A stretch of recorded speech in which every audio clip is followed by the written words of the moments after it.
and they did a really good job, I thought, of not allowing us at times to get the matchups that we wanted with some of their scrams. You know, they have a great defense. They communicate well. They're big. They're athletic. They're strong.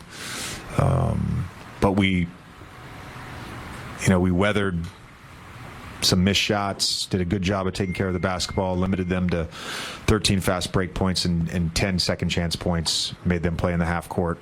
Our guys really competed on that. They left everything on, they emptied the tank. They emptied the tank on the defensive end. It was fantastic. JJ, Houston played some huge lineups, and I think you were small for a pretty good portion. What allowed those units to have success, and what's the key when you're in those formations against a team like that? Well, defensively, it's just packing the paint and getting rebound. I think we did that tonight. LeBron 8 rebounds, Austin 8 rebounds, Lucas 6 rebounds, Doe 6 rebounds, Gabe 4 rebounds, Vando 6 rebounds. That's how we have to control the glass is by committee. This was very explicit. If you're on Şengün and Adams, you're not going to get the rebound. Your job is to box out. It's somebody else's job to come in, tip the ball to a teammate, or grab the rebound. We were great with that tonight. When we were in Memphis, you told us that you liked the way that the team kept going to Dorian on the three-point line, even though he was missing some, and he hit a big one tonight. His best game offensively as a Laker. Have you had to, coach him up to be able to, keep shooting? For him, it's probably feels strange to shoot 11 threes when you have Austin and LeBron and Luka as teammates. Yeah. But do you have to kind of unlock that in him? They should have been 14. He should have shot 14. He passed up 3. I think his teammates have a ton of confidence in him. We as a coaching staff have a ton of confidence. He needs gentle reminders sometimes to keep shooting. And particularly, look, the type of shots that he gets, whether that's a corner 3 or a pick and pop versus a 5, they're open shots. We're not going to get a better shot. He has to be willing to unload the clip every night. JJ, I know you kind of already touched on it, but it felt like they were really making a point to get the big 3, the ball out of their hands and into everyone else's hands, and you could tell that kind of by their field goal attempts. How did you feel like you guys handled that, and is this kind of like a reference point for the playoffs when you're playing teams that are probably going to try and do the same thing?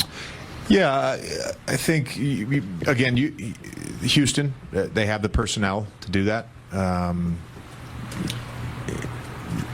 Our 3 guys that are our primary creators and shot takers, I thought just did a good job of being patient and taking what was there. And if they wanted the ball to find Gabe and Dorian, I think those guys responded well. They shot 12 for 24 from 3. Again, it's just the willingness to take shots. And it wasn't just the 2 of them.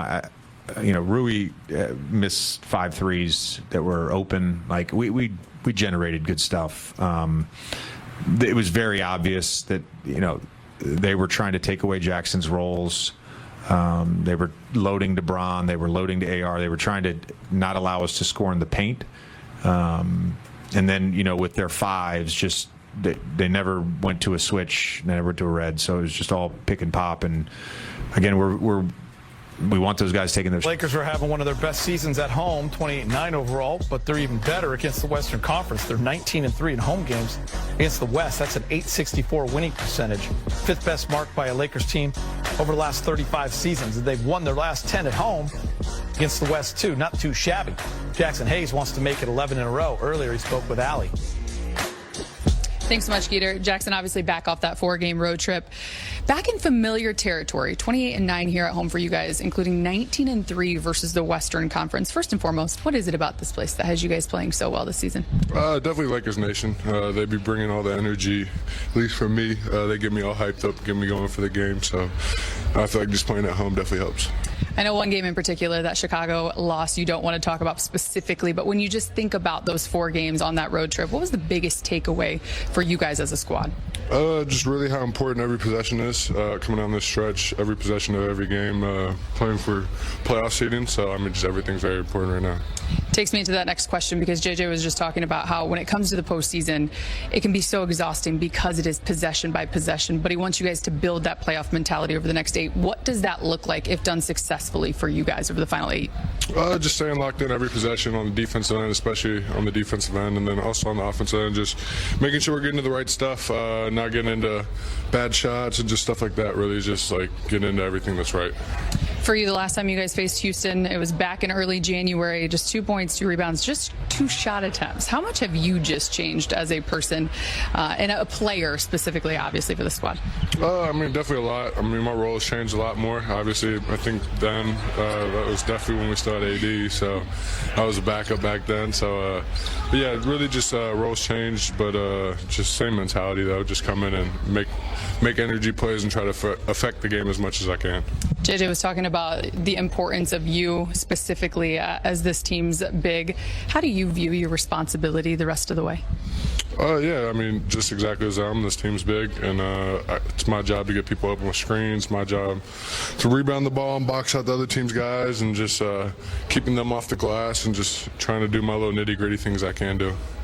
How do you do that tonight, obviously, versus a team that is the best in the league on the glass, offensive rebound-wise, to set that tone? Just boxing out, making sure I'm hitting somebody. You act like it's so simple. It's not that simple. Thank you. Especially when you're playing somebody like Steven Adams over there. Sengun gets like 2.5. Amen Thompson gets like 2.5 a game. So just really just getting hits on guys and just making sure they're not getting free runs at the hoop. So, I mean, they can get easy putbacks. So, I mean, that's really all it's about. Continuing to just make it look easy. Jax, I appreciate your time as always. Thank you very much. Guys, back to you.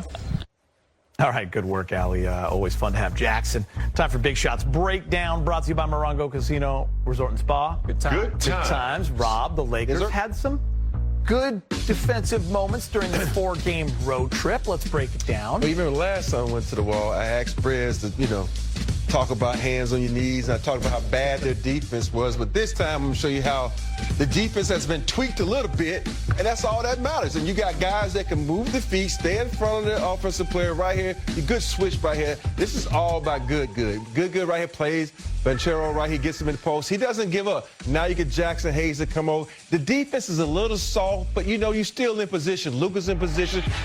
Everybody's in position. Dodo drops down exposed. Look at the rotation. The rotation's good. Luka telling Dodo to get out. Bam. Now, look how bad. This is what you call fighting. Most times, little guys just give it up. No, but he's in there fighting. Then you come over and you get some help side from Jason. Now you're off to the races. And that's what it's about. Toughening up, not giving up, and just saying, okay, you got this possession. Now, right here, it's a good switch. This is really, really good defense. Look, everybody's looking. He's in the perfect position on the line. He gets out. No jump. The contest.